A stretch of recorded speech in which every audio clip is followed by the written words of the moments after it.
Our next panel is session 6 on your program.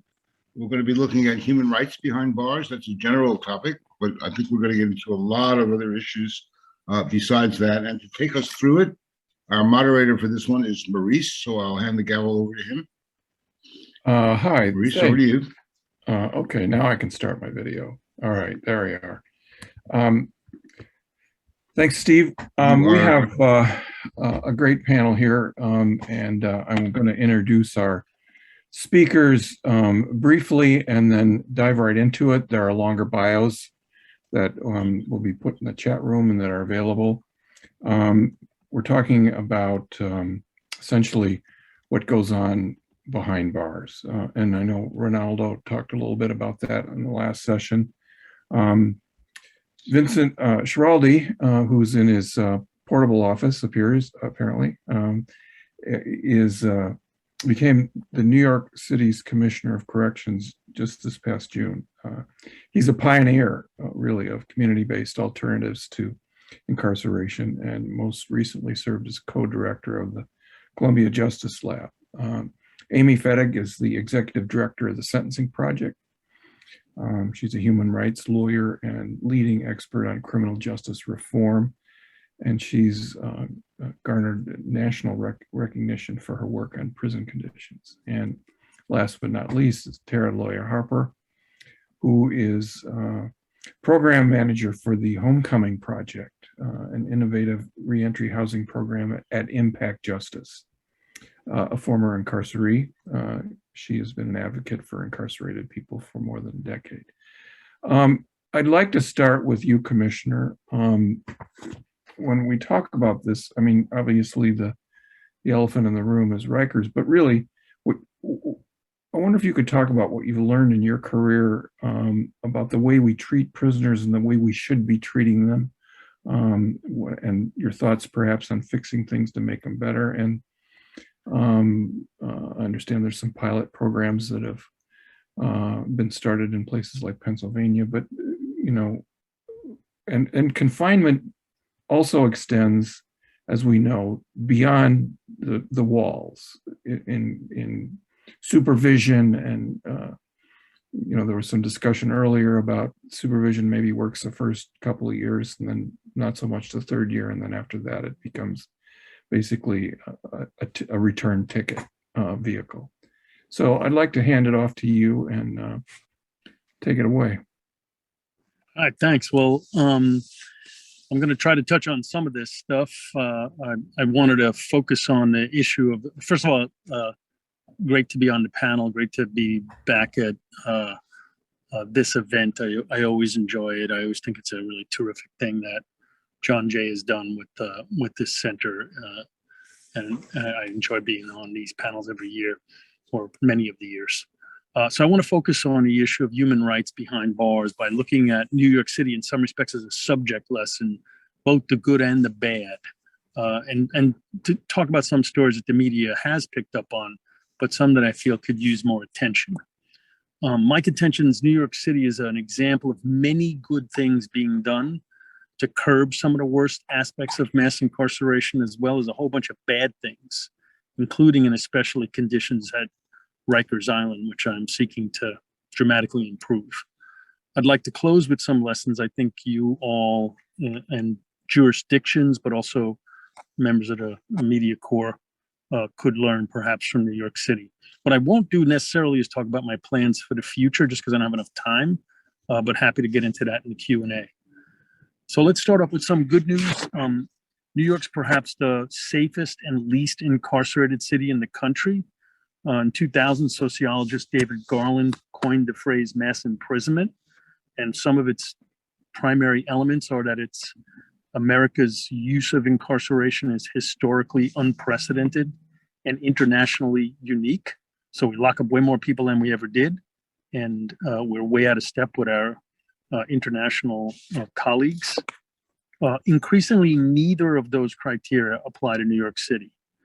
In that respect, New York City actually might be a little glimpse into what a post-mass incarceration jurisdiction looks like, or at least is beginning to look like. The city's incarceration rate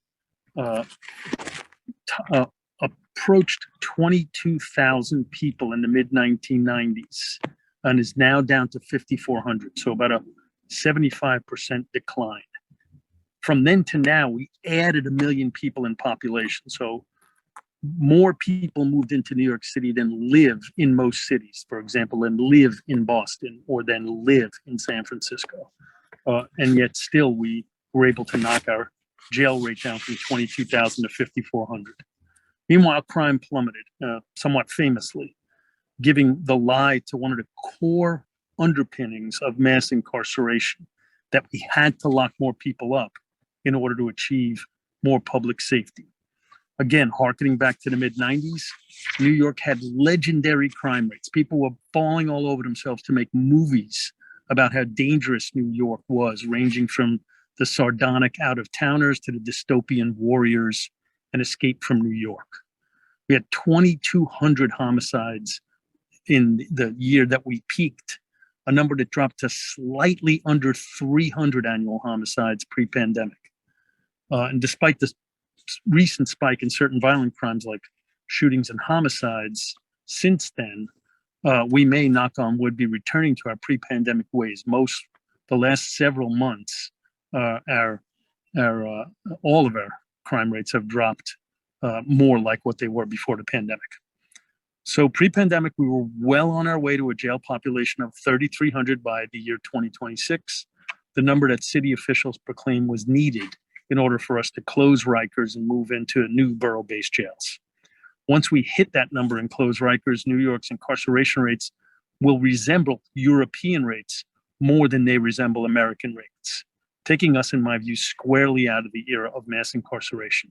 Even right now, we have the lowest incarceration rate of any large city in the US, by far. For example, New York City is a city of 8.4 million people with 5,400 people in our jails, like I said. Philadelphia, just 2 hours to our south, a city of 1.6 million people, has almost as many people locked up as we do. They have 4,700 people in Philadelphia's jails. That gives Philadelphia a jail rate 4.5 times higher than New York City's. So this story of New York City's twin declines in incarceration and crime is one that I think unfortunately has been lost in the legitimate coverage of the bad conditions at Rikers Island. And I think that's unfortunate because I think that there's quite a story to be told there. In addition, while there's still lots and lots of challenges regarding conditions in Rikers, there's also been some progress. When I started working for the Mayor de Blasio in 2014, after I transitioned from the Bloomberg administration, where I was the probation commissioner, there were about 600 people in punitive segregation or solitary confinement in Rikers. People got multiple months-long commitments to punitive seg, so much so that there was literally a waiting list to get into solitary confinement. Even more Kafkaesque than that, if you were given a 90-day shot to the hole and you were released from jail, you happen to be released during that 90-day period because your case was resolved, you would actually owe days in punitive segregation if you ever returned to Rikers. So you'd come back to Rikers, you'd go straight into the hole. When I toured the adolescent unit in 2014, every cell in the punitive seg unit was occupied by 16 and 17-year-olds, and the logbook showed that day that none of them had been out of their cells at all. Now, there aren't any 16 and 17-year-olds in Rikers anymore, which is, again, not much to brag about. New York finally raised the age of juvenile court jurisdiction. But people under age 22 are completely prohibited from being placed in solitary, as are folks living with mental illness. Overall, instead of having 600 people in seg, we now have about 60 to 70 on any given day. We're not there yet, but well on our way. So, way fewer people incarcerated, way less crime, closing Rikers Island, building smaller, better facilities, way fewer people in punitive seg. Add to that, lots more funding for alternatives, and you have a pretty decent picture of the good news that addresses some of the human rights issues. That's the theme of this panel.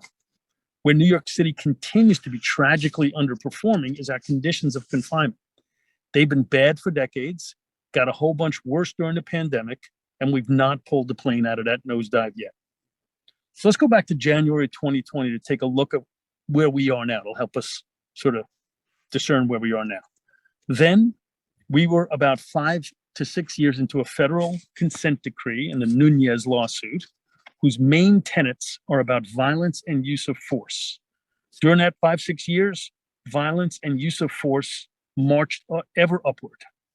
As these cases do when a system is failing to meet the core elements of a consent decree, the court monitor starts looking backwards, looking upstream to see what are the antecedents of violence and use of force.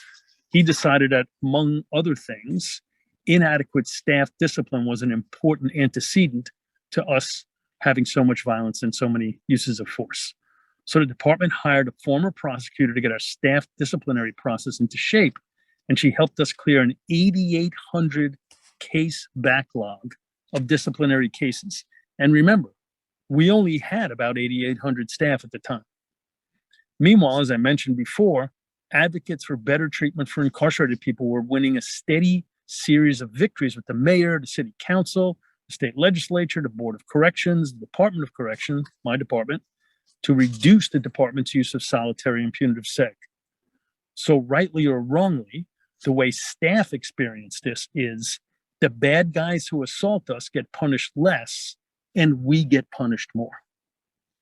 And then 3 months later, the pandemic hits. Many things happen all at once when a pandemic hits. 2,400 staff test positive, 1,800 incarcerated people test positive for COVID. 4 staff die, 3 people die while they're in custody, and several more die shortly after leaving custody. That was also well covered and deeply felt internally within the department and amongst the family members of incarcerated people and incarcerated people themselves. But a few things didn't get as much attention. One is that after the first few months during which we were walloped by COVID, DOC and our partners at Correctional Health Services did a really good job of dealing with the pandemic. While jails and prisons around the country were reporting 4 to 5 times the infection rates of their surrounding communities, for many months, our jails were at or lower than the rest of New York City. Today, our infection rate is 2% amongst our incarcerated people. This was and is largely due to our ability to cohort because we had so many empty jail cells and due to the initially substantial decline in the number of people in custody from around 5,600 to around 3,800. So we went way down. Now, as I said, we're back up to 5,400. And the pandemic affected staff. We went from having around 400 people out sick on any given day to having 1,700 people out sick on any given day, with many people also AWOL, not calling in and not coming to work. In July and August, for example, 5,000 times staff didn't call and didn't come into work. When you combine the number of people out sick with the number of people AWOLing, was about a third of our staff of around 8,400 who weren't coming to work. Still, 8,400 staff, 5,400 incarcerated people, you would think even with a third fewer of them, we'd be fine. Then you have to add to this the propensity of our staff to feel like they've earned their way away from working in a jail. So they're in posts now in places like administrative posts or perimeter security, the tailor shop, the bakery, automotive, facility repairs, a whole bunch of places where COs work other than working in living units with incarcerated people. And that helps explain how we can have that many staff and still have triple shifts and unstaffed posts by the dozens during the summer. Now we're way down, but during the summer, triple shifts, you're working 3 shifts into your 3rd shift, and unstaffed posts by the dozens. So all of this gets me to what many of you have seen or read in the media or heard from elected officials. Pretty terrible conditions of confinement. For much of the summer, when people were either out on vacation or feigning sickness and AWOLing, with, of course, some people really being sick, and some people getting sick and coming right back to work, or working through the pandemic. So it's, you don't want to stereotype. Some people were faking, some people were not. As I said, we were counting triples and unstaffed posts by the dozens, especially on weekends, especially on holiday weekends. This created a vicious, self-fulfilling cycle of people being scared to come to work or ambivalent about doing so, knowing that perhaps they might end up working a triple. And then that further encouraging staff to call in sick or able.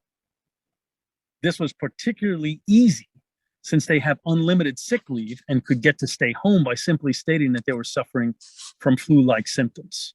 Also, unlike the fire department, which had a 6% sick rate, and NYPD, which had a 3% sick rate, we didn't really have strong internal controls to check on whether staff were indeed sick, resulting in our sick rate of about 19 to 20%. When staff are coming to work and are exhausted, or when units are unstaffed and incarcerated people are literally alone, that exacerbates the already subpar conditions in our jail.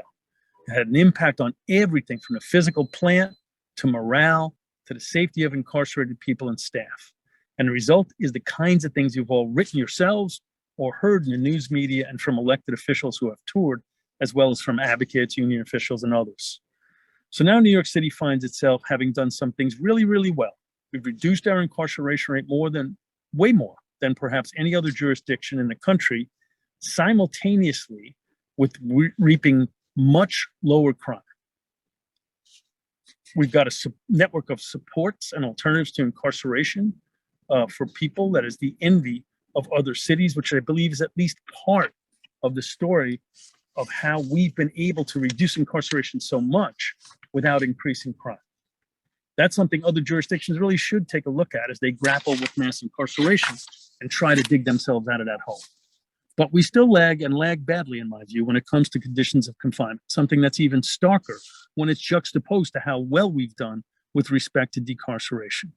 We lead the nation in decarceration, arguably, and still struggle with conditions of confinement in our jails, despite having way fewer people incarcerated and pouring resources into our jail system. That's especially problematic now that we've been hit with a pandemic and concomitant large number of people out sick. But that's only a matter of degree. We were no great shakes before the pandemic when it came to conditions either. That's why I took this job. Within this month, I hope to have us out of having triples and unstaffed posts. Triples are down 87% since September. Unstaffed posts went from 120 down to 15, but it was 120 a day down to 15. But in many ways, those aren't the milestones I'm excited about. All that's a precursor to the real work I'd like to do to dramatically improve conditions and set a standard for what the small amount of jail that remains should look like. An incarceration experience that, if my son or daughter was subject to it or worked in it, I would feel like it was legitimate, decent, and humane. We're not there yet. If I get to stick around in this job for a while, that's where I'd like to take us. How we'll do in achieving that goal from the hole we're in right now, I think very much remains to be seen. Thanks. I'm happy to answer questions. Well, I'm going to ask that questions come later. I know I've got a couple for you, but I want to put a pin in it for the moment and move on to Amy, who has had done so much work. And I wonder if you could tell us a little bit about the Sentencing Project and its work in decreasing incarceration. I think, you probably have some important thoughts for journalists because you've really been on the front lines of this for a while. So I hand it off to you. Well, thank you. And thank you for having me here. It's always exciting to speak at this forum. So important for journalists to come together with practitioners so that better stories get told and more complete stories get told and more accurate stories get told. Prior to coming to the Sentencing Project as the executive director, I spent almost 20 years litigating prison condition cases. So I've been in a few facilities and I'm always happy to go after Vinny Schiraldi. And I have no doubt that if anyone can finally bulldoze Rikers, it will be him, and I look forward to that day. I will drink a glass of champagne because some conditions in some facilities just need to be rebuilt from the ground up. I do think, just building on what Vinny talked about in terms of COVID-19 and looking at conditions of confinement and telling stories about what's happening behind prison and jail bars in this country, COVID has, I would argue, jump-started interest on the part of the public, more than we've seen previously, frankly. The horrible conditions in our nation's prisons and jails are not new. They were not started by COVID. They won't be ended by COVID. It has been a black box, frankly. And part of that is, I would argue, the public doesn't really want to know what's happening behind bars. The fact that we don't have sunshine and we don't have sunlight in these institutions helps us perpetuate mass incarceration. It's hard to believe if we knew every day what was happening, that we would allow it to continue to happen. I like to think that we wouldn't, or at least not all of us would. So these places are underreported. They are under-monitored. They are largely black boxes. And that did change a little bit during the pandemic. People had to pay attention to the fact that the hotspots were prisons and jails, that people were dying, and having to ask ourselves, well, why are they dying? And having prison officials be frank that they couldn't actually protect people given the conditions that exist in so many of our institutions around this country. So that's maybe a little bit of a silver lining, but there are also some dark lessons to learn from COVID that are ongoing. And one I would point to is something that Vinny alluded to. During the pandemic, conditions got worse. We use solitary confinement in this country more than any other nation on the face of the planet. It got worse during COVID-19, and it continues to be bad. While there had been a movement to push against solitary confinement, and that happens, in fact, New York has passed a landmark law to reduce the use of solitary, and other states are following suit. Unfortunately, during the pandemic, we saw massive lockdowns. We saw people being placed in solitary confinement well past and well beyond what was necessary to contain the pandemic. Instead, as it has often been used, it's used as administrative convenience. And that has not slackened. We've seen a massive increase in that. I'm also, frankly, as a practitioner in the field, extremely concerned about the even worse understaffing that we're now seeing as a result of the pandemic. Officers quitting, people not coming into the job. I mean, in nearly every institution in this country, understaffing has been a problem. It has been a problem that has led to the use of solitary confinement. It has been a problem that has led to more violence at worse conditions, and it's only gotten more terrible as a result of COVID-19. And the jury is still out, but I think it's something really to watch, because when you see an institution that has staffing problems, you can bet that the conditions are a nightmare there. And it is very true that these institutions are terrible places to live, and they are terrible places to work. I have never been in any prison or jail where I didn't walk out and think, thank God I'm not incarcerated there, and thank God I don't work there. Because how long could I preserve the humanity that I hold dear if I had to face these conditions day in, day out? It's tough. It is really, really tough. In terms of addressing mass incarceration, at the Sentencing Project, we do focus a lot on our name. We work on extreme punishment, and in particular, the extreme sentencing that we've seen that's been paired with mass incarceration, and is in fact a driver of mass incarceration, something that isn't as talked about as much as it should be. I mean, we've seen more people come in the front door in prisons and jails in this country in the last 40 years.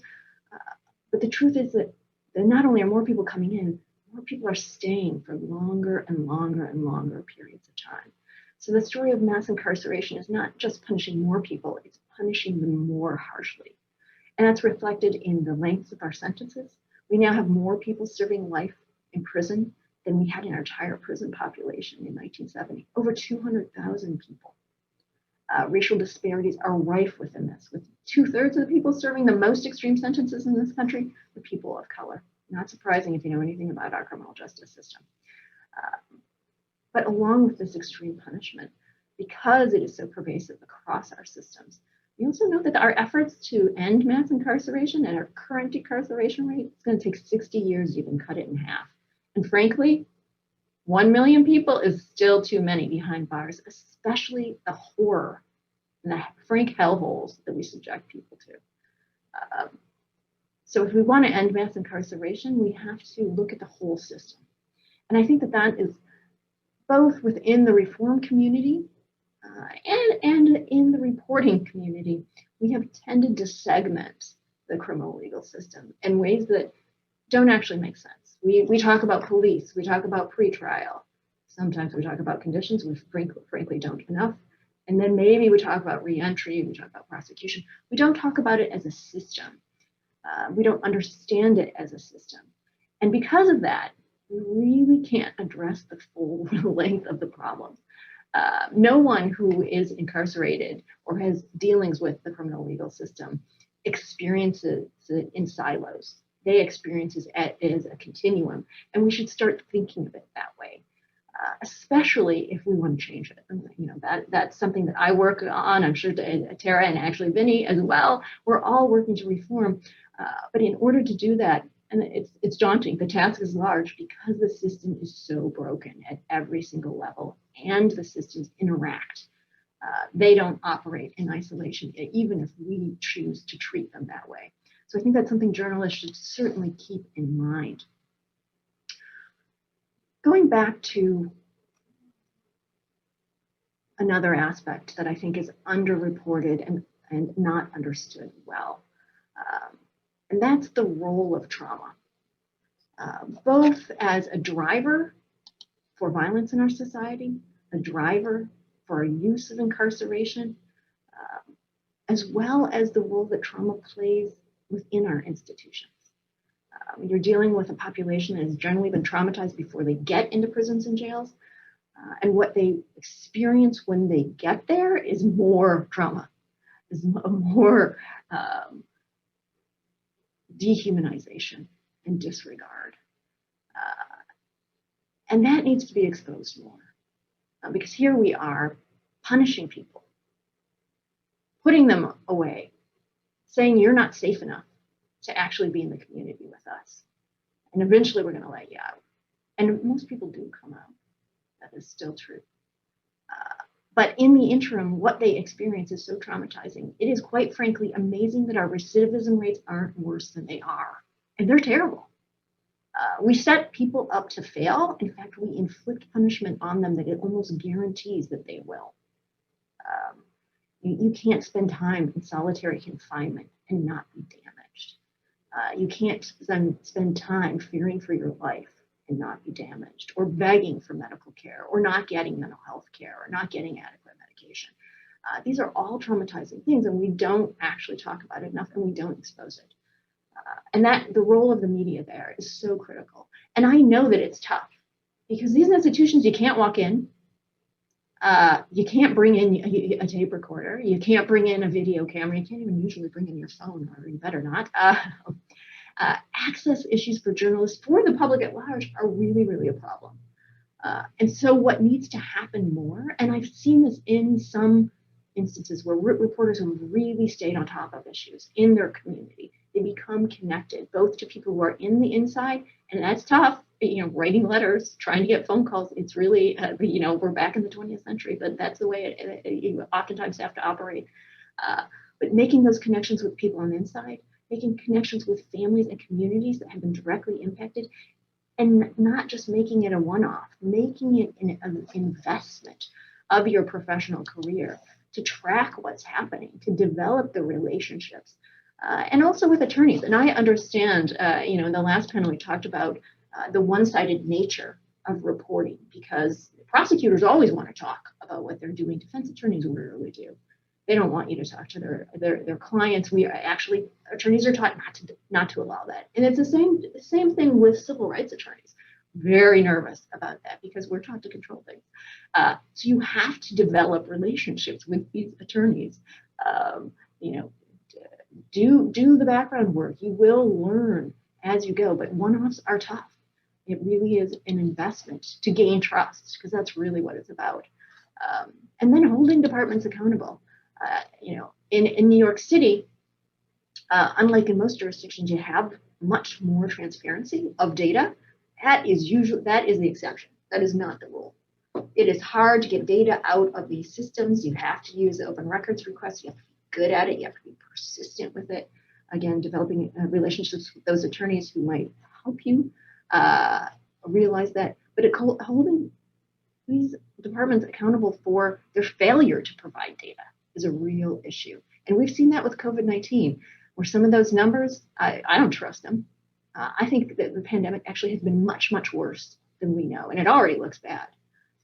But the practice of, not really telling the truth, not giving accurate information, and then knowing you won't be held accountable, many of these systems operate that way.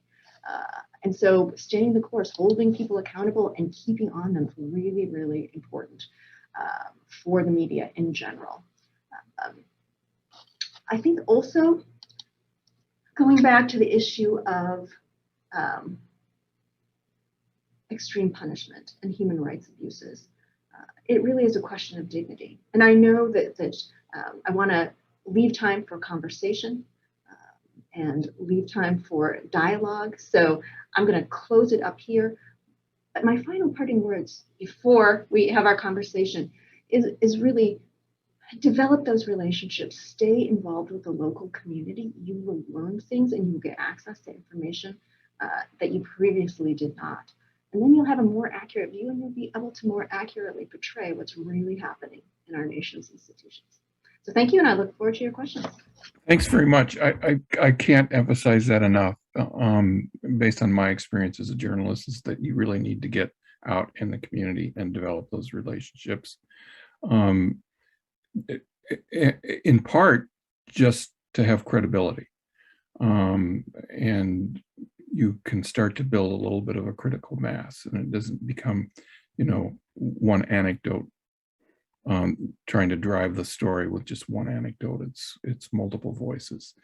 I'm going to shift over to Terah and tell us about your project, because I think it's really interesting, and I think it's a kind of work that needs to get more in the public eye. So I'm handing it off. Thank you so much. Yeah, I think when we, envision individuals coming home from prison, we sort of lose touch with what that actual process looks like. And I think it's really imperative that we examine our current system and how people re-enter the community, and why some of the challenges that contribute directly to the recidivism rates are really systematically put in place to assist people in failure. There's so many different issues at play here. I can go on and on and on, and we don't have enough time in the day, Maurice, but we know that individuals who are invested in, meaning they have the housing support, they have the transportation support, they have access to technology and services and all the various different things, have a higher success rate.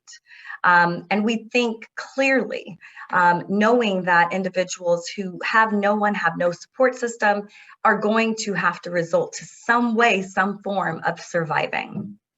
In California specifically, our reentry system is extremely broken.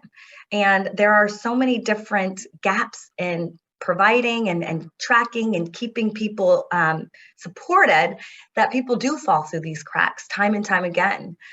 We think about our transitional housing system, and those are usually homes that are halfway houses, sober living homes, or treatment facilities.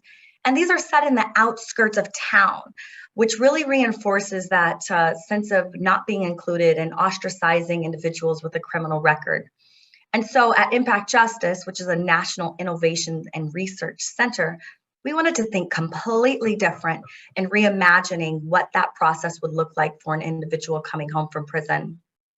We thought about unique ways to incorporate all the various different things that are happening throughout the process of someone's timeline and reintegrating back into society.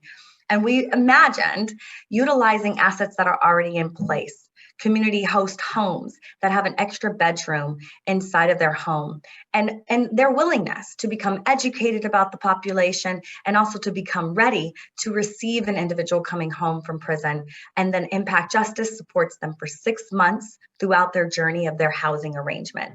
And we really want to emphasize the secret sauce is they choose each other, right? So our hosts who are signing on, who want to host a participant, are choosing the participants because we do an entire matching process, screening both parties and ensuring that they are going to have a harmonious housing arrangement. And we've been successful since 2018 when we first initially launched, and up until this day. But I really want to touch upon something that Amy and Vinny said about COVID. And I'm not sure if I have sharing privileges, but I do have a graphic that I would love to share as soon as I'm able.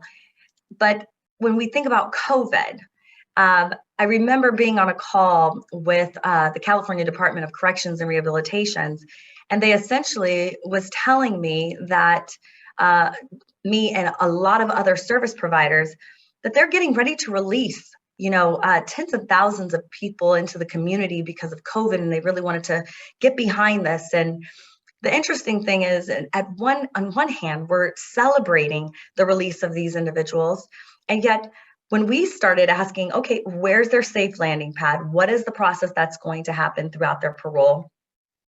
And essentially, the Secretary of State said, I don't know. I don't know what's going to happen, and I need to lean on the service providers that are already in place. Well, what about resources? Is there funding? How can we get behind this to provide them the transportation and the housing and the employment and the reintegration process? Like all the various different things that is needed. We were on our own at one point in time.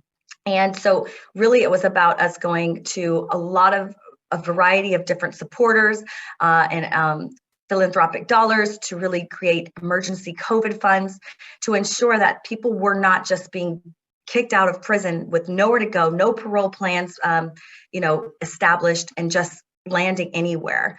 The Homecoming Project was able to raise a lot of money so that we could provide people with quarantine, get them testing. Vaccines weren't even heard at this time. People were not able to survive on $200 gate money. They needed essentials, things like PPE supplies and sanitation supplies, and learning about these things because they're just being kicked out of prison with no guidance and running the risk of becoming sick with no medical care, nothing in place to really help them set themselves up for success, if not just reintegration. And so if you want to share your screen, go ahead. You can. Huh? You can do it. It's currently saying that I cannot screen share while another participant is sharing. So I'm not sure how, or if I should request. Try again. Yeah, try again. I think. Yeah, there we go. Yeah, so when we think about some of the typical, pathways to reentry, we know that on the day of release, you're going to get $200 gate money. You're going to get maybe a transportation to a bus station, and then, find your way. But during COVID, there was no increase in gate money. There was no bus services. Those were suspended. People couldn't even get to where they needed to go. And just to touch upon the gate money, it's been set in California for $200 since the 1970s. Given, inflation and the cost of living increases, this should at least be up to $1,200. And so you're considering people having $200 to their name to make it to where they need to go. Purchasing clothing and food. We know during COVID, stores were closed. Things were shut down. You needed to have access to technology and have some food delivery services, but majority of clothing and food stores were limited on trying to figure these things out. You think about emergency shelters and halfway homes and sober living homes. The resources became so limited during COVID that there were longer intake processes and fewer vacancies. The crisis just became tenfold for an individual that was getting released during COVID. You think about, an individual who has to sort of be identified, because when you're released, you're a ghost. You need to go to DMV, you need to get ID, you need to get all your documentations. DMV was closed for a good 8 months. Appointments weren't being made. It it was closed. We had participants who were ghost for 3-4 months because they did not have an ability to be identified, and no one would work with them. Not SSI, not Social Security. There was no assistance without that ID. You can usually get, you know, a Medi-Cal or a support phone. They had no phone services available. You couldn't get that unless you had an ID.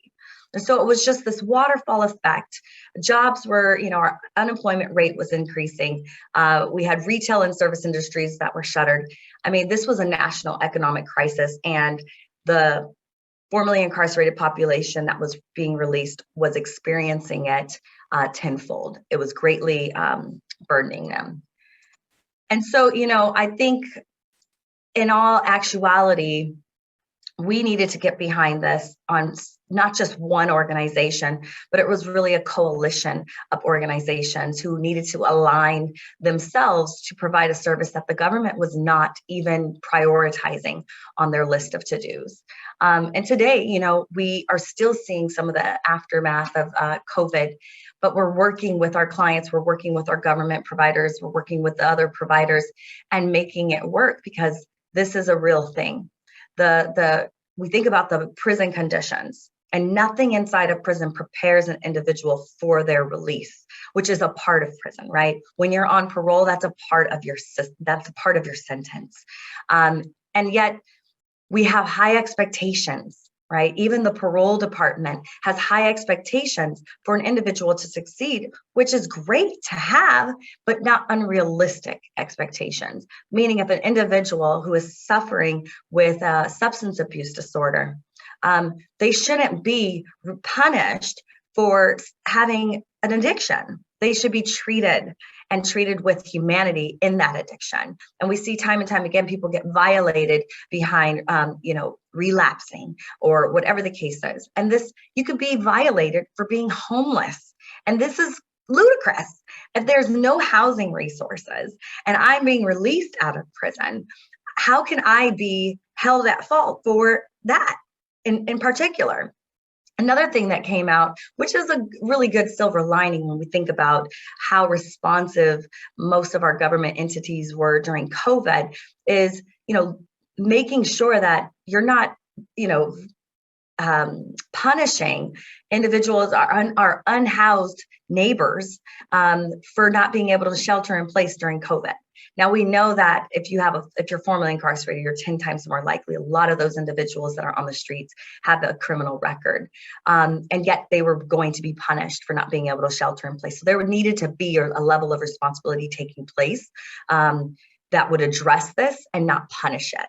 And we've seen some great progress in that respect, but aligning, again, our values, which need to be rooted in humanity, is our top priority for sure.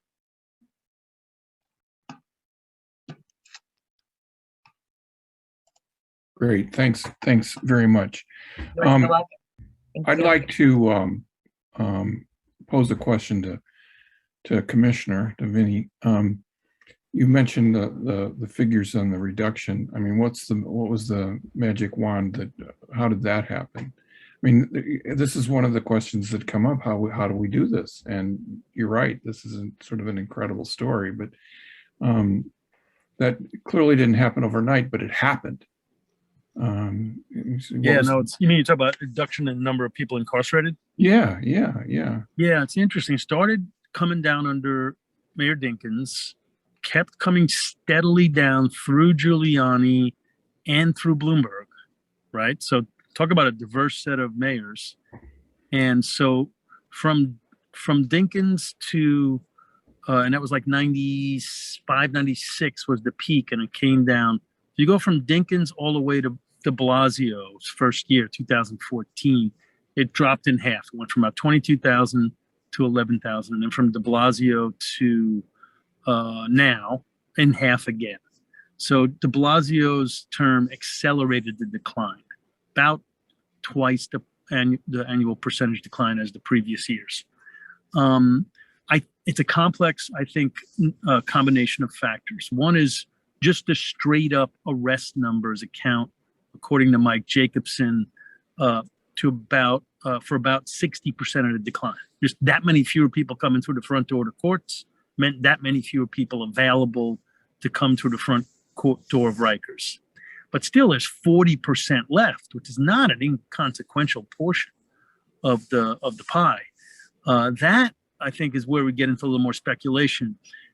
I mean, we have an incredible array of alternatives to incarceration and groups that are very sophisticated, both providing alternatives and advocating for less incarceration, that are pounding on the door of policymakers at a high, medium, and low level. So what I mean by that is like the mayor, city council, state legislature, the governor, but also probation commissioner, district attorneys, and also line probation officers and assistant district attorneys. And they are, Danielle Sored's one of them. She's on the panel for this, runs Common Justice. But there's the Vera Institute, the Fortune Society, the Osborne Association, Center for Community Alternatives. There's all these different groups that are both providing actual alternatives, but also every time you open up a new program, you have to go in and convince all these different stakeholders that it's a good idea to do it. And between that and the more public advocacy from groups like the Correctional Association or the Freedom Agenda or the Catala Institute, you then have this mechanism that is advocating for the end of mass incarceration at a wholesale and a retail level. And to my mind, both the availability of something else to do with somebody and the public will shaping that those groups do accounts for a big portion of the other 40%. One thing that does not account for it, by the way, I think it's important to know, because people think of probation as an alternative to incarceration. That did not account for any of it. Probation had about 80,000 people in New York City, had about 80,000 people on probation at our peak when Rikers peaked, and we have about 12,000 now. So less probation has helped contribute to less incarceration. New York City now, our probation department, not parole, but our probation department violates almost nobody. I got it way down, and Anna Bermudez, the next commissioner, got it all the way down. There's literally probably today nobody in on a technical probation violation. So they do less harm, but there's also fewer people under what I call mass supervision in New York City. That's not true in a lot of other places. In a lot of other places, probation is a major, major contributor to incarceration. New York, there's less of it, and it's less of a contributor. So I think it's those advocates and open-minded public officials that have interacted with them. I consider myself one. Mike Jacobson, Liz Glazer, and there's been an interesting series of people, some of whom go in and out from those nonprofit organizations. Like Mike Jacobson used to be the head of corrections. He used to be the head of probation. Then he ran the Vera Institute of Justice. I used to work for the Justice Policy Institute, and now then I ran probation and I ran corrections. So there's a flow back and forth, and I think it's an interesting combination. It's an interesting model, and what it says to me is other jurisdictions should simultaneously build network supports like the Homecoming Project, which is even a more profound level because the money goes right to people in the communities. As they decarcerate. Otherwise, you do what Terah said, which is you just throw people out, and that's not a recipe for success. I think it's interesting when you talk about the reduction in probation. That's almost seems like changing a culture, because my background as a journalist is that, and covering the courts and seeing revocation cases come through, is that there seems to be at least at one period a thirst for that. A revocation warrant is a no bail warrant typically, and so if they're caught, they're locked up until they can come to court, and then you have this. Whether the judge is going to be angry, whether the prosecutor is going to be angry and say, well, you got, 2 years left. You're going back for the rest of it. the idea of that seems to be a changing in culture. And I was going to ask Amy, you know, in terms of changing cultures, what, you know, what kind of work have you done, if any, with the people who are responsible, correctional officials, in terms of their approach to treating people, the people that they, you know, are entrusted with, their charges, so to speak? Mhm. Well, I would actually point to the campaign to end solitary confinement, which I think more than many criminal legal reform campaigns has really engaged correctional leaders. And picking up on Vinny's point about what we see in New York City is that there is not the line between civil society and people who work professionally in corrections. There's not an iron curtain there. There are people moving in and out, experiencing different cultures, coming in with new ideas, not accepting received truths, because much of what we see in prisons in particular, I would say, and jails to some extent too, is the way they operate is because that's the way they've always operated. Not because it works or that it's particularly good for anybody, but that there are received truths in the criminal legal system that people hold on to a great deal. And part of that is because they're such insulated places. And that insularity leads to a lack of new ideas coming in and new cultures being able to develop. And it also means that isolation leads to toxic cultures, especially when you have bad leadership. So there's little intercession between the community and outside ideas, and that toxic culture kind of accretes over time.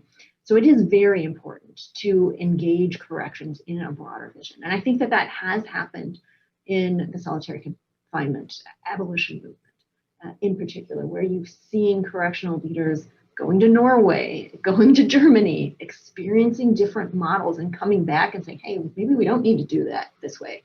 Maybe there is a different possibility.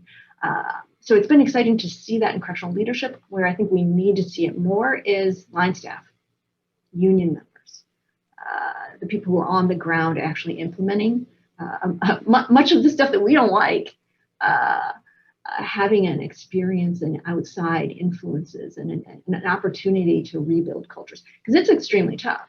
You know, I mean, having litigated for years and years and years and overseeing court orders that might last for decades, and then seeing those court orders go away, and, you know, 5 years later, you're looking at the same problems that you litigated against 30 years ago. It's very disconcerting. And part of that is that we haven't actually shifted cultures in a lot of time. We haven't done enough work on that. And that is really tough. And it's not just staff training. You can't do a one-off. That doesn't work. It has to be a dedication of time. It has to be sometimes new staff. Not everybody can change. Sometimes you got to bring in new blood and you have to bring in new ideas. And that's really hard. It's really hard. I mean, my impression is generally, I mean, if you think of the average corrections director, they last like 2.5 years. So if you're a line staff, you think, I just need to sit tight. And that's what they do. I need to sit tight and this will all blow over and I can do exactly what I want. And because there isn't, and this is where I think journalists come in, there's not that razor sharp look. It's what's happening in these institutions and in these systems. It's a one-off usually. There's not that consistent presence to say, hey, still a problem, still a problem. I mean, the useful strategy usually is, even if there's some horrible thing, and then usually we only hear about prisons if something awful has happened. To Vinny's point about, hey, maybe we should be celebrating some things at work occasionally. But we hear the horrible scandals, and then it's a hot minute, and no one pays attention to what happens next. You know, people come forward and they say, oh, we're going to change, we're going to change, we're going to do this. And then no one follows up to see if any of that ever happened. And, you know, 9 times out of 10, it's not going to, or it's not going to happen in the way it should have done. So there is that persistence, that watchdog element that we don't see enough of. And I understand that it's hard, trust me, but it is also necessary.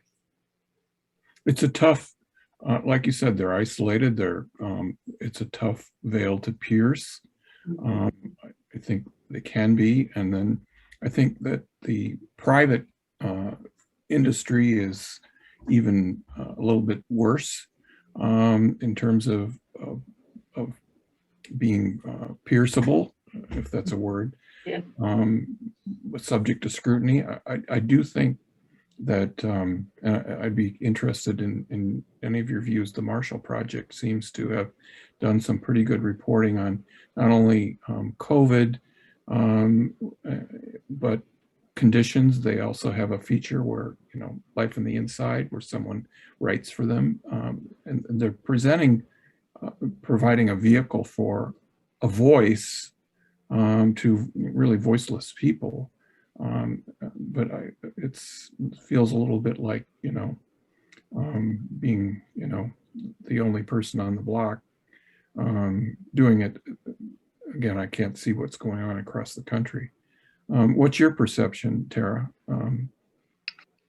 I mean, Amy hit on something that really just, makes me think about this in particular. We do have a very punitive culture in America, right? I know your next panel is going to really talk about this, but from my own experience and going to Norway and Finland and looking at their prison system, it almost seemed unrealistic. It seemed so based on humanity that it was out of reach. It was so far-fetched, right? And I think that influencing people doesn't always work when you point out the problem. I think you can't point to solutions without pointing out a problem, but when you approach it in such a way of solutions that are already working, and someone said this earlier by example, it really does show people on a small scale how they can contribute to the ultimate larger picture change. But when you point out the really high level numbers and the big thing, it feels too out of reach for the average citizen to really get behind and support and understand and, digest how large our criminal justice problem is in America. And so I think more programs, obviously advocating for the Homecoming Project, but more programs that really show the ripple effect of a positive impact instead of the ripple effect of a negative impact like crime and incarceration and so on, really allows people the opportunity to get behind it. And it kind of made me think about Janae's question here. And she said, basically, how do you navigate all the voices trying to dominate the conversation and just like always point out this negative? And that is what I think is needed.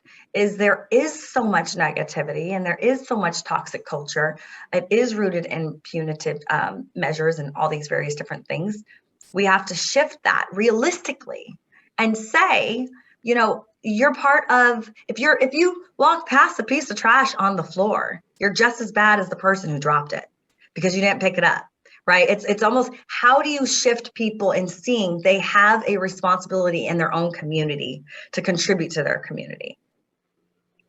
I do think that, and Wista Johnson has a question saying, do you think that one reason journalists have difficulty covering these issues is because they don't come from the communities that they cover or have not been affected by the consequences? And if any of you want to jump in on that, I do think that part of it is, and this, I think Larry Krasner touched on this, there's a huge segment of our population that doesn't care and doesn't even think about all those people that are there and how they got there and the system that put them there and what's going to happen to them if and when they do get released. And I do think that the more that journalists can pull back this and sort of shake the people that seemingly are either unaware or have intentionally become unaware, I'd like to hear what do you think about that? So I'd like to answer a variant of that question because I've now run 3 systems whose staff were overwhelmingly people of color. The juvenile system in DC, the probation department in New York City, and now the Department of Corrections. My department is the only uniformed agency in the city that's majority people of color and majority women. And in my mind, that is hopeful. I felt that when I made enormous reforms in Washington, D.C. It went from a really terrible system to a really good one for juveniles. And I think that my staff was extraordinarily skeptical when I told them that we could treat people more humanely and still be safe as employees and have good outcomes.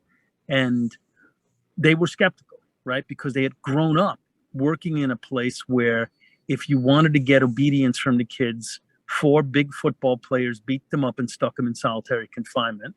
And you needed to show who runs the cell block, right? And that they had all been sort of trained and weaned on that.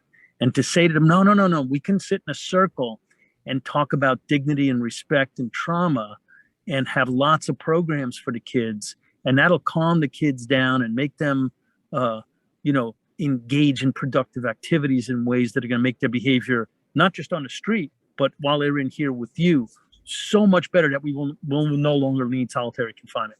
That was a really hard one for them to swallow. But I feel like, and we got there. We don't have solitary confinement in Washington, D.C. anymore. We abolished it, and later the legislature abolished it. You know, the programs for the kids in that facility are fantastic. It's a beautiful facility. It's still confinement. Nobody likes to lose their liberty. But, under my criteria, if my kid had to be locked up, I think that would be a place where I'd feel like they were being treated with dignity and respect. And I think that sale was easier to make because the people who worked there were people of color. They had, before we can visit the kind of indignities on people that we do in our institutions, we have to dehumanize them first. And in order to go the other way, we have to rehumanize them. And I felt that might have been easier. I don't know, because I didn't have a control group, but that might have been easier because the people who worked there looked like the people who were incarcerated there. And maybe that's true of the media as well. Amy, what do you think about that? Well, I certainly think that more effort needs to be made to have diversity within the media. But I don't think that absolves, in particular, white journalists from making an effort and reaching out to communities and, frankly, telling the richer story, telling the full story about how people got involved in crime, what happened in their lives, what is nobody is, as is often said, the worst thing they've ever done. It can't be fully defined by that. But how did they get there? We tend to demonize people and other them, as Vinny said, to justify the horrors that we subject people into our criminal legal system. And frankly, that would never happen if the majority were Black and brown poor people. It's racism, plain and simple. The fact that a lot of white people get caught up in this too is a product of the system, but really we're talking about racism. And so if you're going to actually undo the system, you have to face that racism and talk about it. And how does that play out in people's lives in a complex way? It's hard to do that in our media market. I absolutely understand it. But that's what real journalism in this instance is. Because otherwise, the risk is so great that you're going to tell a racist story that is only hurting people and supporting mass incarceration. So, I mean, back to your point, Maurice, I do think like the Marshall Project and Solitary Watch, we've seen the evolution of subject matter, especially in the criminal legal space, shops that really concentrate on this issue and they specialize in it. And I think that has been an important evolution. I hope that it is sustainable because it is telling a richer story, a more multifaceted story. And ultimately, all of our goal is to have a safer society to prevent violence. We know that what we're currently doing doesn't do that at all. It's a massive failure, absolutely massive failure. And so we should start talking about it in that way, but also with the larger vision of, hey, we have to do something radically different in order to actually succeed, in order to stop this horrible system that fails at so many levels. We owe it to ourselves. And frankly, my God, we've gone to the moon. We're going to Mars. We have done so many amazing things as a species. And yet we can't actually treat our people like human beings. Give me a break. It's an absence of imagination and dedication that is rooted in racism in our society. So give it up and stop pretending. There we go. Terah, any final thoughts? I know you have to jet. I mean, Amy, you are such an incredible force, and Vinny, I'm just so honored to be. And I mean, I follow a lot of your work. Both of you have just really shined so much light. I mean, you're amplifying voices of those that are incarcerated and formerly incarcerated. And I would just say, as you know, as I have to depart right now, that a criminal justice problem does not always require a criminal justice solution. We have to chip away at this in every aspect of which the disease has sort of spilled out, and into our communities, into our minds, into our culture, into our, mindsets. And so I just thank you guys for exploring this thought, and stay encouraged, right? We are doing what we can to reverse the actions of others. Thanks. Thank you. Thank you so much for having me. Do we have any more time? Steve, do we have any more time? There's a question from Orlando Brand Williams saying, besides New York City, what states are getting it right, or cities? Can you point to any other places? We have about 3 minutes or so. We can go back. Okay. California's had a massive reduction in the number of people they lock up, a massive reduction in the number of people they put in on parole and probation, and a reduction in revocations. It's still, we've all got such a long way to go that no one should be spiking the ball in the end zone. But I think that San Francisco itself has had a major reduction in the number of people that are locked up. But so have other parts of the state. And what's pretty clear is that this notion that you must lock more people up to be safe never held water to begin with. It was founded upon, as Amy said, a very sort of racist underpinnings. And as states dramatically reduce the number of people they're locking up, study after study, many of which the Sentencing Project has done, shows that it didn't hold water, not only in the front windshield, but in the rearview mirror as well. I think that's a message we've heard time and again over the yesterday and today, and that one of the things that is that the anecdotal cases seem to often drive some position that is not supported by statistics. You've seen it in the attacks on bail reform. I've seen it in New York and Chicago, where somebody gets out on bail, commits a crime, and then they become the poster child for why we should not give anybody. Right. And people know what they know about this issue by and large from you guys. So leave with that on your minds.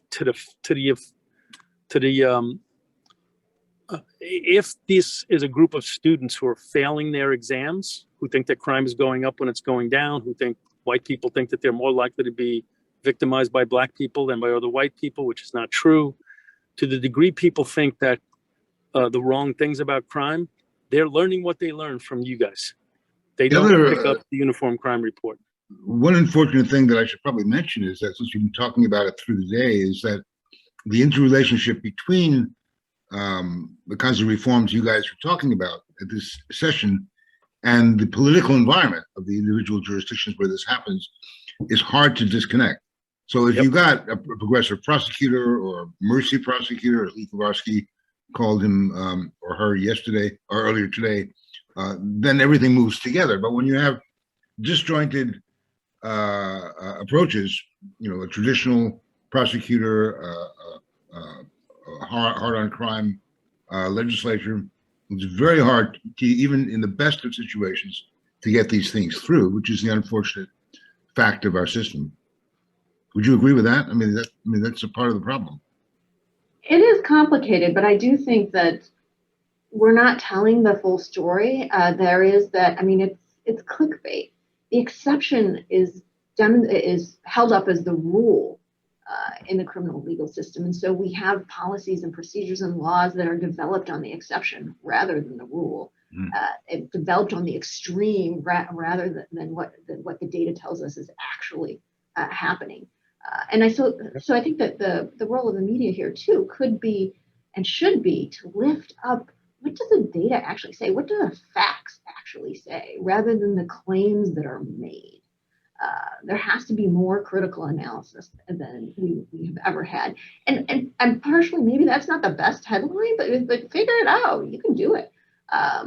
Be more responsible, because Vinny's absolutely right. In this instance, because these are such closed institutions, what the general public understands is largely from what they read and hear and frankly see on tweets or on TikTok or whatever. And that's not usually the accurate story, but it has led to the greatest human rights violations this country has ever seen. There's got to be responsibility for that. It's a heavy responsibility on us. It is. I'm sorry, you picked this profession, and I'm glad you did. Hard job. You knew it was a hard job when you took it. Okay, well, unfortunately, we're going to have to break it up now. This has been great. And we want to move on to our next panel, but I want to thank everybody again, Amy, Terah, Vinny, for a fantastic amount of information squeezed into a short time with lots of provocative ideas. We have a few questions, I think, that haven't been answered. I'll go over them, and if they haven't been, then I'll bundle them and send them to you guys. I hope if you can stay with us. I know you both have busy days, but we're going to go on from here to a discussion of what we might learn from elsewhere, and then we're going to wrap up today with what we call a journalist roundtable, to have journalists themselves participate with their own ideas. We can see from their comments in Q&A that they're quite engaged and have their own ideas of how to do better and how people in the system might do better. So if you can be part of that, that would be great as well. But in the meantime, thanks so much to all three of you, well, two of you that are left. And we'll take abbreviated 5-minute break before we meet again. Thanks very much. Thanks, both of you, very much.